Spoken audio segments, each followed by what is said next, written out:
Bab 1547. Perlakukan dia dengan baik. Tiba-tiba, suara dingin terdengar dari ujung telepon.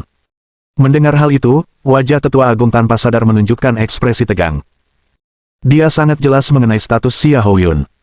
Dia adalah yang terkuat dari generasi muda di Laut Raja Surgawi. Selain itu, dia adalah cucu dari Raja Naga sendiri. Dia tidak pernah menyangka Xia Houyun akan menghubunginya secara pribadi. Mungkinkah yang datang dari Laut Raja Surgawi kali ini adalah tuan muda ini? Jika itu benar, maka keluarga Zhang harus berusaha sebaik mungkin untuk memperlakukan Xia Houyun dengan baik dan mendapatkan simpatinya. Hal ini akan sangat bermanfaat bagi keluarga Zhang. Pikiran-pikiran ini terlintas di benak Tetua Agung. Selanjutnya, Tetua Agung dengan cepat berbicara. Saya adalah Tetua Agung keluarga Zhang, Zhang Tiande. Tuan muda Xia, halo, bolehkah saya bertanya apakah Anda sudah? Tetua Agung belum selesai berbicara ketika Xia Houyun berkata dengan acuh tak acuh. Zhang Tiande, sekarang aku menyampaikan perintah dari Raja Langit Laut kepadamu. Jangan sentuh sehelai rambut pun di tubuh Zhou Yu. Apa? Ekspresi Tetua Agung langsung membeku. Dia hampir mengira dia salah dengar. Lalu, Xia Houyun berkata dengan dingin. Apakah saya perlu mengulanginya lagi? Tidak. Tetua Agung itu bergidik, lalu dengan cepat melambaikan tangannya. Tapi, Tuan muda Xia, mengapa demikian? Bukankah Raja Langit Laut sebelumnya mengatakan untuk menangkap Zhou Yu? Tetua Agung bertanya dengan gugup. Xia Houyun menjawab dengan dingin. Zaman berubah. Selain itu, izinkan saya mengingatkan Anda secara pribadi, sebaiknya Anda memperlakukan Zhou Yu dengan baik. Setelah berbicara, Xia Houyun langsung menutup telepon. Tetua Agung itu menatap kosong nada sambung dari ujung telepon. Pada saat itu, para tetua lain di sekitarnya juga memperhatikan ekspresi aneh Tetua Agung. Untuk sesaat, semua orang terdiam, tidak berani berbicara. Sampai Tetua Agung menutup telepon, salah satu tetua dengan hati-hati bertanya. Tetua Agung, ada apa? Apakah sesuatu terjadi di Laut Raja Surgawi? Wajah Tetua Agung tampak kaku saat ia perlahan menatap kerumunan. Lalu, seperti balon yang kempes, dia berkata, pergi cari Zhou Yu. Setelah mendengar itu, semangat para tetua pun terangkat. Untuk menangkapnya, Tetua Agung menggelengkan kepalanya dan berkata, untuk menghiburnya. Berkat perawatan pribadi Zhou Yu, Yun Feifei pulih dengan cepat. Saat melihat dirinya berada dalam pelukan Zhou Yu, ketegangan saraf Yun Feifei langsung mereda. Senyum muncul di wajahnya yang pucat. Dia tahu bahwa dengan kehadiran Zhou Yu, semuanya akan baik-baik saja. Zhou Yu tersenyum dan bertanya, Saudari Yun, bagaimana perasaanmu? Yun Feifei tersenyum dan berkata, aku, baik-baik saja sekarang. Bagus, ayo kita periksa keadaan Jiang Xiu. Sepertinya dia sudah selesai di sana. Mendengar itu, Yun Feifei segera melepaskan diri dari pelukan Zhou Yu, pipinya memerah, dan berkata. Tak lama kemudian, Zhou Yu dan yang lainnya kembali ke balai leluhur keluarga Zhang. Pada saat itu, mereka kebetulan melihat kepala keluarga Zhang, Zhang Tingfang, dan Jiang Xiu keluar dari dalam aula. Aura yang terpancar dari Jiang Xiu telah meningkat secara signifikan. Dilihat dari tingkat kultivasinya, dia langsung menembus ke alam raja tingkat ke-7. Dia tampaknya telah memperoleh banyak hal. Wajah Jiang Xiu dipenuhi kegembiraan, dan matanya berbinar-binar dengan semangat bertarung. Begitu melihat Zhou Yu, dia langsung berkata, Zhou Yu, ayo, kita uji pedang kita. Melihat Jiang Xiu begitu gembira, Zhou Yu tidak mengurangi semangatnya. Lakukan langkahmu. Jiang Xiu segera mengangkat pedang di tangannya, lalu menebas secepat kilat. Cahaya pedang yang dahsyat langsung muncul, membelah kehampaan dengan garis perak, menerjang ke arah Zhou Yu. Serangan pedang ini, meskipun tampak biasa saja, memiliki kekuatan yang cukup untuk mengancam para seniman bela diri alam kaisar. Bahkan Zhou Yu pun menunjukkan sedikit rasa terkejut. Karena dari pedang ini, dia melihat jejak Dewa Pedang Langit Darah. Tidak buruk. Zhou Yu berseru dengan penuh kekaguman. Kemudian, dia mengulurkan tangan dan dengan santai menepisnya. Bam! Cahaya pedang itu langsung lenyap oleh Zhou Yu. Melihat pemandangan ini, Jiang Xiu langsung merasa kecewa. Dia berpikir bahwa setelah pencerahan yang didapatnya dari pedang batu, kultivasinya telah meningkat 2 tingkat kecil, dan dia akhirnya bisa menyamai Zhou Yu. Lagi pula, baru sekitar 3 bulan yang lalu, selama insiden keluarga Gong di kota Hu. Saat itu, dia masih bisa berkomunikasi bola-balik dengan Zhou Yu. Namun dia tidak pernah menyangka bahwa sekarang, bahkan dengan pedangnya yang berkekuatan penuh, Zhou Yu dapat dengan mudah menghancurkannya hanya dengan satu tangan. Kesenjangan ini bukannya menyempit, malah melebar. Melihat keadaan Jiang Xiuwu, Yun Feifei tertawa bercanda. Dia tertawa sambil mendekati Jiang Xiuwu, menepuk kepalanya, dan berkata, "Wu kecil, kamu melakukannya dengan sangat baik. Kamu tidak perlu membandingkan dirimu dengan orang aneh ini. Dia tidak bisa lagi dibandingkan dengan generasi muda." Mendengar penghiburan Yun Feifei, Jiang Xiuwu tersenyum pahit. "Sepupu, aku mengerti. Memang, di antara generasi muda sekarang, tidak ada yang bisa dibandingkan dengan orang aneh ini." Petik 2.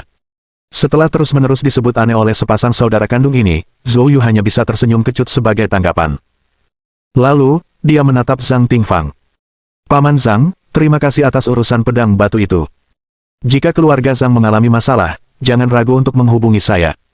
Mendengar itu, semangat Zhang Tingfang kembali bangkit. Inilah respons yang selama ini ia harapkan setelah semua usahanya. Akhirnya, kerja kerasnya membuahkan hasil. Zhang Tingfang, penuh semangat, hendak berbicara ketika tiba-tiba, beberapa aura kuat mendekat dengan cepat. Ekspresi Zhang Tingfang membeku sesaat, lalu dia menunjukkan tatapan marah dan melangkah maju, memposisikan dirinya di belakang Zhou Yu dan yang lainnya, menatap dingin ke kejauhan. Beberapa sosok mendekat dengan cepat dari kejauhan. Bab 1548. Bab 1548. Penjelasan. "Kamu mau melakukan apa?" Zhang Tingfang berteriak dengan marah. Dia menatap dingin ke arah kelompok orang tersebut. Pada saat yang sama, aura yang kuat dan luar biasa terpancar dari dirinya, siap bertindak kapan saja jika terjadi sesuatu yang tidak diinginkan. Saat itu, kelompok orang tersebut telah tiba di depan Zhang Tingfang. Mereka adalah para tetua keluarga Zhang. Tetua Agung segera melangkah maju dan menjelaskan kepada Zhang Tingfang. "Kepala keluarga, Anda salah paham. Kami di sini untuk meminta maaf kepada Tuan Zhou. Merupakan suatu kehormatan bagi keluarga Zhang kami atas kedatangan Bapak Zhou. Kami bersikap tidak sopan sebelumnya, kami harap Tuan Zhou bisa memaafkan kami." Setelah Xia Houyun menutup telepon, Tetua Agung sangat terkejut. Namun, dia adalah seorang pria tua yang cerdas. Setelah sempat terkejut, dia cepat tenang dan segera memahami situasinya. Sebenarnya, hanya dari nada bicara Xia Houyun saja, sudah jelas terasa. Xia Houyun memiliki hubungan yang baik dengan Zhou Yu. Dan Xia Houyun adalah cucu dari Master Naga. Sikap Xia Houyun tidak diragukan lagi adalah sikap seorang Master Naga. Bagi seseorang seperti Zhou Yu, yang merupakan tokoh terkemuka di kalangan generasi muda, Anda harus benar-benar menyinggung perasaannya untuk mendapatkan keuntungan. Atau kamu bisa berteman dengannya dan mendapatkan banyak keuntungan juga. Karena Master Naga tidak akan melawan Zhou Yu, pemikiran para tetua sebelumnya akan menjadi sia-sia. Maka, mereka segera bergegas untuk meminta maaf. Mendengar kata-kata Tetua Agung, Zhang Tingfang pun tercengang. Dia tidak menyangka para tetua keluarga Zhang akan bergegas datang dan mengatakan hal-hal seperti itu. Untuk sesaat, Zhang Tingfang dipenuhi dengan pertanyaan. Apa yang sedang terjadi? Mengapa kelompok orang-orang tua kolot ini tiba-tiba mengubah sikap mereka? Ini tidak sesuai dengan karakter mereka biasanya. Zhang Tingfang menyipitkan mata dan berkata, "Tetua Agung, trik apa yang sedang kau coba mainkan kali ini?" Tetua Agung itu menjawab dengan sungguh-sungguh. "Kepala keluarga, Anda terlalu banyak berpikir. Kami hanya di sini untuk meminta maaf." Setelah selesai, dia berjalan menghampiri Zhou Yu dan berkata dengan sopan, "Tuan Zhou, kami salah tadi, mohon maafkan kami." Setelah selesai berbicara, Tetua Agung dan para tetua lainnya dengan hormat membungkuk kepada Zhou Yu. Melihat pemandangan ini, Zhou Yu tampak terkejut. Awalnya, dia mengira itu adalah sebuah konspirasi. Orang-orang tua ini pasti sedang merencanakan sesuatu. Namun kemudian ia merasakan melalui sentuhan ilahi, bahwa orang-orang ini sebenarnya tidak berada di sini untuk melakukan sandiwara. Zhou Yu melambaikan tangannya dan berkata, "Tidak apa-apa. Aku tidak terlalu memikirkannya." Setelah mendengar itu, Tetua Agung akhirnya menghela napas lega dan tertawa kecil. "Tuan Zhou, Anda pasti sibuk. Sudah ada yang menyiapkan makanan dan minuman, ayo kita makan dulu." Zhou Yu mengangguk. "Kalau begitu, aku tidak akan bersikap sopan." Tetua Agung itu tersenyum lebar. "Tuan Zhou, begitu Anda sampai di sini, anggap saja ini rumah Anda sendiri, jangan terlalu sopan." Setelah itu, Tetua Agung secara pribadi memimpin jalan, membawa Zhou Yu dan yang lainnya untuk makan. Dalam perjalanan menuju tempat makan, Zhang Tingfang, sengaja atau tidak sengaja, menghampiri Zhou Yu dan berbisik. "Tuan Zhou, saya tidak tahu apa yang sedang mereka rencanakan. Jika terjadi situasi yang tidak terduga, saya akan segera turun tangan untuk menyelesaikannya." Jangan khawatir. Mendengar pengingat dari Zhang Tingfang, Zhou Yu tak kuasa menahan tawa kecil dalam hati. Orang-orang dari keluarga Zhang benar-benar lucu. Zhou Yu tersenyum tipis. Baiklah, Paman Zhang, saya mengerti. Santapan ini sama sekali tidak sesuai dengan harapan Zhang Tingfang, itu bukanlah pesta yang penuh intrik. Selama makan, Tetua Agung dan yang lainnya begitu antusias sehingga Zhang Tingfang dan Zhang Qin, ayah dan anak perempuan itu, tercengang. Seolah-olah mereka telah menjadi tamu. Setelah makan, Tetua Agung dan yang lainnya meminta izin untuk pergi. Zhou Yu kemudian pergi ke ruang bawah tanah keluarga Zhang. Yao Mosang dipenjara di sini. Mendengar Zhou Yu ingin menginterogasi Yao Mosang, Jiang Xiwu dengan penuh semangat mengikutinya. Ketika keduanya sampai di ruang bawah tanah, Yao Mosang dirantai ke sebuah pilar tembaga yang besar, setengah berlutut di tanah, tampak sangat menyedihkan. Sangat kontras dengan sikapnya yang sebelumnya tampak berwibawa. Saat melihat Zhou Yu, wajah Yao Mosang dipenuhi kebencian yang mendalam. Melihat itu, Jiang Xiwu melangkah mendekat dan menamparnya dengan keras. Memukul. Tamparan itu begitu keras hingga hampir mematahkan gigi Yao Mosang. Apa yang sedang kau tatap? Tatap lagi dan aku akan mencungkil bola matamu. Jiang Xiwu mengutuk. Yao Mosang meraung kesakitan. Zhou Yu, aku adalah calon ketua paviliun pengobatan iblis, berani-beraninya kau memperlakukanku seperti ini. Apakah kamu tahu masalah apa yang telah kamu timbulkan? Mendengar itu, Zhou Yu mencibir. Secepat itu, dari calon kepala paviliun menjadi hanya seorang calon kepala paviliun. Kalau begitu, masa depan paviliun obat iblis sudah berada di tanganku, mengapa aku harus takut? Jika paviliun obat iblis membuatku sedikit saja tidak senang, aku akan membuatmu kehilangan sesuatu. Tidak percaya? Coba dan lihat sendiri. Mendengar kata-kata Zhou Yu, Yao Mosang hampir marah hingga ingin menamparkan dirinya sendiri. Dia menahan amarahnya dan mengeluarkan geraman pelan. Zhou Yu, sebenarnya apa yang kau inginkan? Zhou Yu berkata dengan tenang. Ceritakan padaku tentang paviliun obat iblis. Semua yang kamu tahu, katakan saja. Mendengar itu, Yao Mosang tak kuasa menahan amarahnya dan mengumpat. Kamu sedang bermimpi.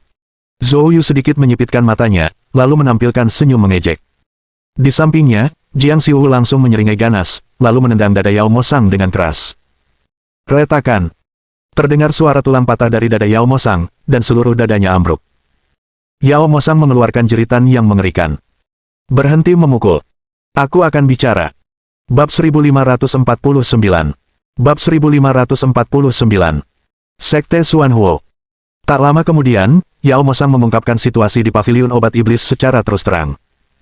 Paviliun obat iblis terletak di gurun barat laut negeri naga. Posisi tertinggi dipegang oleh kepala paviliun, yang juga merupakan orang terkuat dalam hal kekuasaan. Di bawah ketua paviliun, terdapat 2 wakil ketua paviliun dan lebih dari 10 tetua. Bersama-sama, individu-individu ini membentuk inti dari paviliun pengobatan iblis. Di antara orang-orang ini, bahkan ada 5 pakar alam leluhur. Sisanya memiliki tingkat kultivasi minimum di atas alam kaisar tingkat kelima. Setelah mendengar tentang kekuatan tempur tingkat tinggi dari paviliun obat iblis, Zhou Yu takjub dan terkejut. Sekte-sekte tersembunyi ini, kekuatan mereka memang sangat dahsyat. Paviliun obat iblis ini sebenarnya memiliki 5 pakar alam leluhur. Tentu saja, tidak semua dari kelima pakar alam leluhur ini memiliki manik dao hukum surgawi. Di antara kelimanya, hanya master paviliun dari paviliun obat iblis yang merupakan pakar alam leluhur sejati. 4 lainnya adalah pakar alam leluhur palsu. Meskipun demikian, kekuatan ini sudah cukup untuk menimbulkan rasa takut. Selain itu, menurut keterangan Yao Mosang, kemunculan mendadak dan mega paviliun obat iblis ke dunia sebenarnya terkait dengan alam rahasia paviliun abadi yang akan segera dibuka. Tentu saja, yang disebut alam rahasia paviliun abadi merujuk pada tanah roh kuno. Sekte-sekte tersembunyi itu lebih suka menyebutnya alam rahasia paviliun abadi. Hal ini pun tidak mengejutkan Zhou Yu. Karena Murong Fang telah memberitahunya sebelumnya, inti dari tanah roh kuno adalah paviliun abadi. Terdapat total 4 kunci untuk membuka alam rahasia paviliun abadi. Di antara mereka, cakram roh surgawi kuning dan lempeng roh bumi tebal sudah berada di bawah kendali Zhou Yu. Konon, cakram roh lainnya muncul di ibu kota lebih dari 1 dekade lalu, dan kemungkinan besar kekuatan besar di ibu kota memilikinya. Kemungkinan besar, itu adalah Laut Raja Surgawi. Dengan demikian, hanya ada 1 kunci menuju alam rahasia paviliun abadi yang masih belum diketahui keberadaannya. Dan menurut keterangan Yao Mosang, kemunculan mendesak paviliun obat iblis ke dunia adalah untuk kunci terakhir ini. Tentu saja, ini hanyalah dugaannya, karena hal ini sudah terkait dengan rahasia inti dari Paviliun Obat Iblis. Meskipun dia adalah calon ketua Paviliun Pengobatan Iblis di masa depan, dia masih belum membahas hal-hal rahasia seperti itu. Selain itu, Zhou Yu secara tak terduga mengetahui bahwa keputusan Paviliun Obat Iblis untuk memasuki dunia ini bukanlah keputusan yang dibuat secara sembarangan. Mereka telah merencanakan dan menyusun strategi tersebut 10 tahun yang lalu. Dan mereka telah menempatkan banyak individu di dunia sekuler. Di antara mereka, ada seseorang yang dikenal Zhou Yu. Dia adalah Chu Sudong, yang dikenal sebagai tabib jahat tangan hantu. Dulu, ketika Zhou Yu mengikuti penilaian sertifikasi alkemis tingkat Grandmaster, dia pernah berkompetisi bersama orang ini. Namun, kemudian orang ini menghilang tanpa jejak. Tentu saja, Zhou Yu tidak terlalu memikirkan orang ini. Dia menatap Yao Mosang dan bertanya, sejauh yang saya tahu, ada larangan antara sekte tersembunyi dan dunia sekuler. Sekte tersembunyi tidak diperbolehkan memasuki dunia sesuka hati. Mengapa Paviliun Obat Iblismu bisa memasuki dunia, dan dengan begitu mencolok? Di bawah pertanyaan Zhou Yu, Yao Mosang sudah merasa sangat tertekan, tetapi dia tidak berani membalas. Dia hanya bisa menahan amarahnya dan berkata dengan nada yang mengandung ancaman tersembunyi. Kali ini, Paviliun Obat Iblisku yang hadir di dunia ini tidak hanya mewakili kami berdua saja. Singkatnya, Paviliun Obat Iblisku telah bersekutu dengan setidaknya 5 sekte tersembunyi, memaksa Raja Langit Laut untuk akhirnya mengalah. Selain itu, yang turut menyertai Paviliun Obat Iblisku ke dunia ini juga adalah sekte Xuanhuo. Sekarang, apakah kau mengerti kekuatan Paviliun Obat Iblisku? Mendengar itu, mata Zhou Yu sedikit menyipit. Sekte Xuanhuo. Dia tidak menyangka akan ada sekte tersembunyi lain yang memasuki dunia. Zhou Yu langsung merasakan sesuatu yang tidak biasa. Akhir-akhir ini, klan kegelapan muncul kembali, dan sekte-sekte tersembunyi memasuki dunia. Apakah semua ini hanya kebetulan? Mungkin tidak. Perasaan akan datangnya badai tiba-tiba menyelimuti Zhou Yu. Ceritakan padaku tentang sekte Xuanhuo. Zhou Yu langsung berkata. Namun, Yao Mosang menggelengkan kepalanya dan berkata, situasi sekte Xuanhuo adalah urusan kerjasama tingkat tinggi mereka, hanya saya yang tahu tentang itu. Meskipun ekspresi Yao Mosang agak tidak wajar, napasnya sangat tenang. Zhou Yu bisa merasakan bahwa dia tidak berbohong. Sepertinya dia benar-benar tidak tahu tentang sekte Xuanhuo. Mata Zhou Yu berbinar-binar, dan ekspresinya terus berubah. Di luar dugaan, Paviliun Obat Iblis yang memasuki dunia ini ternyata menyimpan begitu banyak hal di baliknya. Tampaknya Raja Laut Surgawi juga tidak mengalami masa semulus yang dibayangkan. Tidak heran jika tekanan yang baru-baru ini dialaminya tampaknya berkurang. Melihat perubahan ekspresi Zhou Yu, Yao Mosang langsung berpikir bahwa Zhou Yu ketakutan mendengar kata-katanya. Dia langsung berkata, jadi, Zhou Yu, sebaiknya kau segera bebaskan aku, jika tidak, begitu Paviliun Obat Iblisku memasuki dunia, masalahmu akan dimulai. Mendengar itu, Zhou Yu mengangkat alisnya dan memperlihatkan senyum dingin di bibirnya. Tanpa perlu Zhou Yu berbicara, Jiang Xiu yang berada di sampingnya segera maju dan menamparnya 2 kali. Yao Mosang kembali mengeluarkan tangisan pilu. Zhou Yu berkata dengan dingin, kamu tetap di sini dengan patuh. Jika Paviliun Obat Iblismu tidak datang, tidak apa-apa, tetapi jika mereka berani datang, aku akan memastikan mereka tidak bisa kembali. Setelah itu, Zhou Yu dan Jiang Xiu berbalik dan pergi. Setelah meninggalkan ruang bawah tanah, Zhou Yu pergi ke ruang kerja Zhang Tingfang. Zhou Yu secara singkat menceritakan kembali apa yang dikatakan Yao Mosang. Lagi pula, keluarga Zhang adalah keluarga kuno dengan warisan hampir 10.000 tahun, Zhang Tingfang seharusnya cukup tahu tentang hal-hal ini. Benar saja, setelah mendengar kata-kata Zhou Yu, ekspresi Zhang Tingfang tiba-tiba berubah, menjadi serius tetapi tidak terkejut. Dia menarik napas dalam-dalam dan berkata, akhirnya, apa yang memang ditakdirkan terjadi, telah terjadi. Zhou Yu merasa tersentuh hatinya, dan dia bertanya, Paman Zhang, apa maksudmu? Bab 1550. Bab 1550. Api Binatang Ilahi. Zhang Tingfang berbicara dengan suara berat. Sebenarnya, sekte tersembunyi dan dunia fana selalu tidak kompatibel. Sekte-sekte tersembunyi selalu ingin mengendalikan dunia fana dengan memanipulasi beberapa keluarga dan kekuatan terkemuka untuk mencapai tujuan mereka. Namun, dunia fana juga memiliki faksi-faksi kekuatan tersendiri. Yang teratas di antara mereka tentu saja adalah Raja Laut Surgawi dan 10 Raja Ilahi Agung. Awalnya, Raja Laut Surgawi dan 10 Raja Ilahi Agung bertarung sengit memperebutkan kekuasaan di dunia fana. Namun kemudian, Kekuatan sekte tersembunyi menjadi terlalu kuat, memaksa Raja Laut Surgawi dan 10 Raja Ilahi Agung untuk bekerja sama dan menghadapi sekte tersembunyi bersama-sama. Setelah itu, di sekitar perebutan kendali dunia fana, terjadi perebutan kekuasaan yang brutal antara sekte tersembunyi dan Laut Raja Surgawi, bersama dengan 10 Raja Ilahi Agung.